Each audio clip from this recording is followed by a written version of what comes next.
you've recently purchased a mobility ball set from us at Resolve Wellness, I'm going to talk to you about some of those tools and how to utilize them to alleviate tension on your own at home. We also have a lacrosse ball within this mobility set, and a lacrosse ball is perfect for targeting some of those areas that are a little bit deeper, that don't feel like they're right at the surface of your body, that feel like they're a little bit closer to, let's say, a joint space or deeper inside of broader muscle. With the smaller surface area, it's going to be able to access some of those deeper muscle layers to get after some of those tight tension areas. This lacrosse ball is also super portable, so you can take it with you literally anywhere.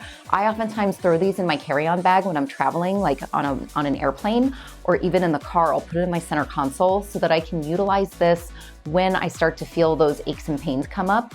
My hamstrings in particular really tension up when I'm sitting for too long. So even while I'm driving, I can just take this ball and stick it underneath my hamstring and utilize that pressure just to kind of help ease that tension and make the drive a little bit more tolerable. This ball does not have any kind of undulation to it, but the surface of it is rubbery, so it has a little bit of a grip or tension. It's perfect for smaller areas of the body as well. So for areas like your forearm, areas closer to bony surfaces where you want to get close but not have so much surface area that it's covering a joint area. You can also utilize this ball to put up against the wall and lean into it. So if you're having, let's say you've got tension in your rotator cuff, you can take this ball, stick it up against the wall, lean into it with your shoulder, and roll around and alleviate some of that tension. Again, it's going to be pretty specific in targeting those smaller areas of your body.